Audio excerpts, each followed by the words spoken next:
Hello everyone, my name is Stephen Mutimba, a climate change expert working with C&E Advisory. I'll take you through a fast-track electronic tutorial course on application of climate information and services in decision-making developed by the African Climate Policy Center, ACPC, of the United Nations Economic Commission for Africa. As you are aware, the African continent is exposed to vagaries of weather and climate extremes manifested as drought and floods, thus threatening livelihoods and economic development. To effectively fight climate change, there's need for better understanding and application of climate information and services because it can save lives, contain losses, increase productivity, and reduce risks. Climate information is therefore crucial in adaptation planning and climate-proofing future investments in Africa such as roads, bridges, and houses.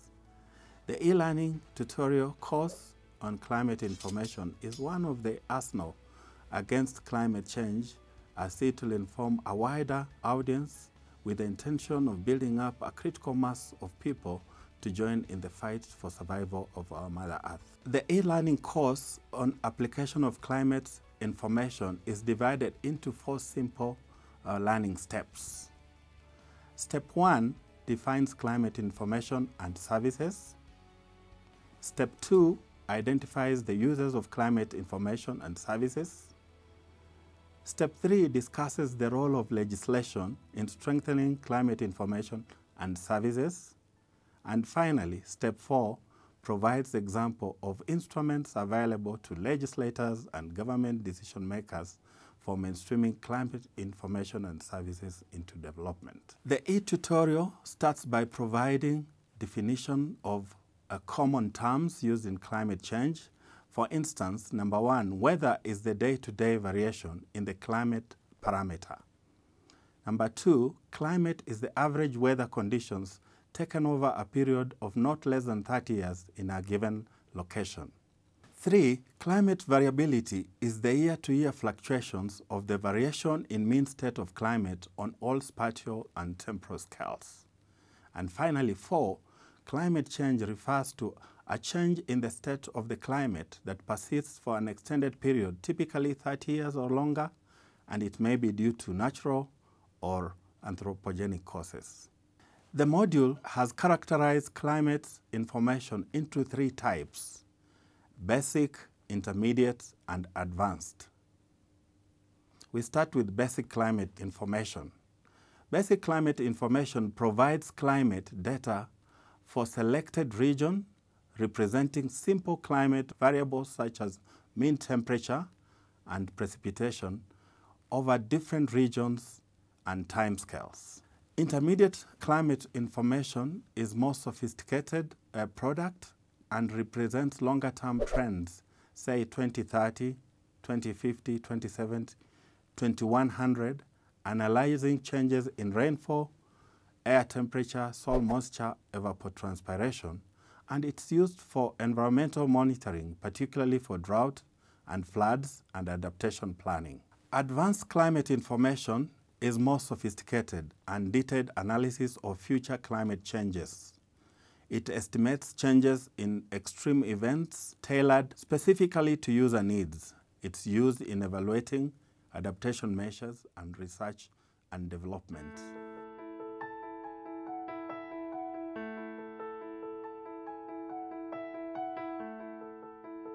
Depending on the complexity, climate information can be used for various reasons.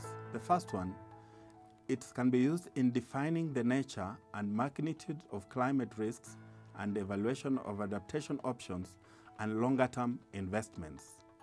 2, climate information can be used in designing climate-proof sector development plans and maximize opportunities from predicted climate variability for different sectors.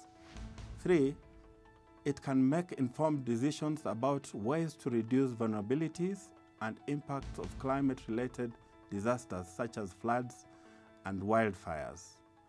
4, it can analyze the implication of climate risks for decision on long-term prospects such as infrastructure investments or insurance schemes.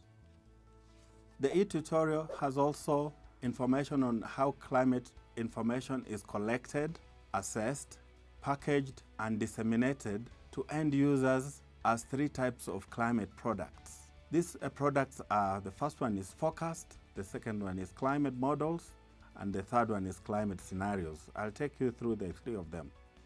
Forecasts are predictions of the weather which can be accurate up to 7 days in advance. A climate prediction or climate forecast generally on a seasonal or interannual long-term timescale. Forecasts are mostly used on a daily basis and in a predicted rains for farmers. Climate models are mathematical formulations simulating climate system processes. And finally, climate scenarios are plausible and simplified representations of the future climate constructed from climate simulation.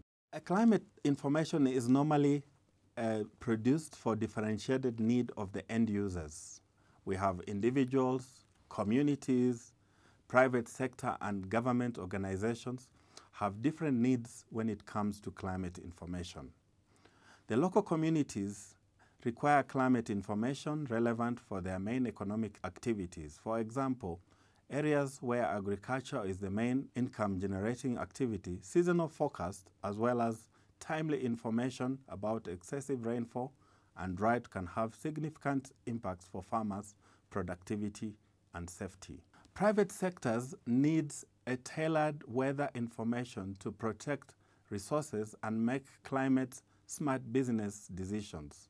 For example, wind outlook data for allocation can assist entrepreneurs investing in wind energy. On the other hand, policymakers, government ministries, and agencies, climate information are essential in making informed and appropriate decisions on adaptation, risk reduction, and development actions. For instance, when drafting long-term national, regional, or sectoral development strategies, policymakers need to know the large-scale description of current and future climate variable trends that can affect their long-term plans. There are many ways of communicating climate information, but the common methods of communicating climate information include the traditional media channels such as television, radio, and newspaper broadcasts. We also have information bulletins which contain detailed information and analysis of weather forecasts. Then these days, internet, email, websites, and social media are also transmitting climate information. Public displays and social forums such as billboards, community organizations, and barazas are also used for climate information. Text messages services such as paid services such as SMS, free messaging services such as WhatsApp are also being used to transmit climate information. And then we have on demand, which is the provision of information upon request by clients. For climate information to be of use, it needs to respond to specific needs of users, e.g. decision makers, communities, vulnerable population, and risks. It also needs to be downscaled to draw effective localized conclusion to plan, identify uncertainties, opportunities, and barriers. It also needs to be accurate to clearly define risks to be accommodated. The climate information needs to be accessible, easy to find and interpret by users, and it should have been collected over a long period of time, which is called historic trend, and frequently updated. Finally, climate information needs to be cost-effective since there are limited resources to manage information systems.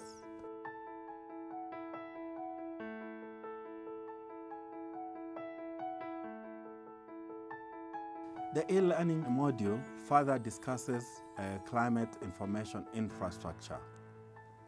Collecting weather and climate data requires a functioning network of international, national, and local weather information infrastructure. Unfortunately, few countries in sub-Saharan Africa have made adequate investments in climate information infrastructure. As a result, most equipment is old, obsolete, damaged, missing, or destroyed. Observation stations do not cover enough areas to generate enough accurate data in a timely manner to inform decision making. This is mainly because of underinvestment in national and local weather stations, which results in poor and often obsolete physical infrastructure. Climate data and models require highly skilled technical personnel, but many countries find it difficult to attract and retain such human resources due to limited resources. Many countries also lack capacity to follow systematic processes for climate information packaging, translating, and dissemination. The module goes further and gives tips on how to solve the above issues. It says that it's vital for Africa governments to increase budgetary allocations to national meteorological and hydrological services to facilitate quality climate information that will aid in socio-economic planning and development. We also need investment to integrate climate information in national development. The module goes ahead and gives tips on how to solve the above problems. It says that it's vital for Africa governments to increase budgetary allocation to national meteorological and hydrological services to facilitate quality climate information that will aid in socio-economic planning and development. It also urges African governments to integrate climate information in national development programs and to climate-proof future development planning. It also notes that increasing budget for climate information can be justified by linking climate information services directly to national development goals, such as the linkage between climate information to early warning systems, linking climate information with food security, with water resource management, with health risk management, with coastal ecosystem resilience, and ensuring public-private partnership which can be used to boost investments and increase funding to climate information and services. Finally, the module concludes with effective mainstreaming of climate information in planning, which is essential for addressing climate change, mitigation, and adaptation. It's noted that this can only be achieved if national climate services providers strengthen their observation networks and enhance capacity to deliver the full range of climate services in support of sustainable development. Climate information can have positive impacts on the ground only when integrated with policy and practices. The module gives tools for ensuring mainstreaming of climate information, and I'll talk about a few of them. The first one is advocacy and awareness raising. Widespread advocacy and awareness raising about the importance of climate information and its key role in building resilience to climate change across sectors is needed, and it's emphasized. Also, the importance of investing in a new digital technology and retention of experts that ensure quality climate data is gathered, recorded, analyzed, stored, and disseminated should be made clear during such awareness and advocacy meetings. The other tool that is given for mainstreaming is enabling environments.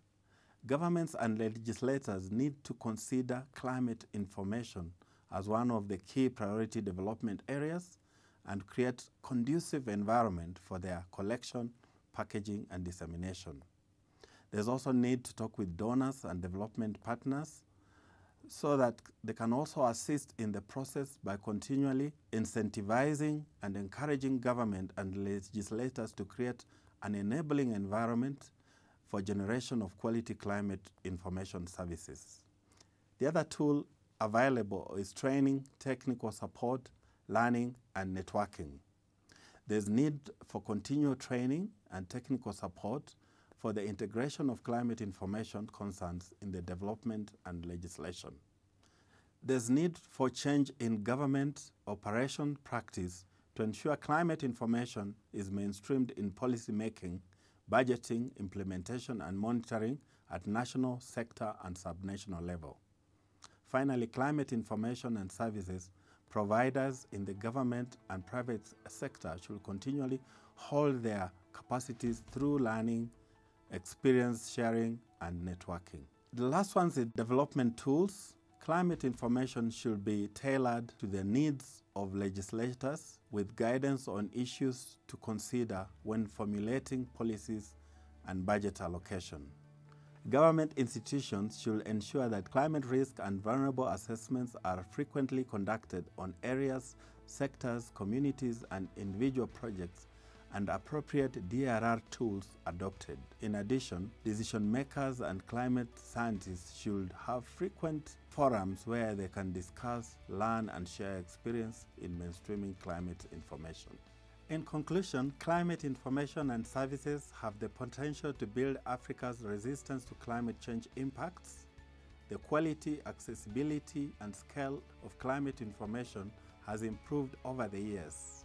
Yet the gaps in terms of quality, coordination, and analysis of the information and its dissemination and communication still exists. This climate information model is therefore a timely reminder for the need for action. I hope you've enjoyed the module. If you've got any questions, any clarification, please send it to the contact below. My name is Stephen Mutimba, and thank you very much for listening.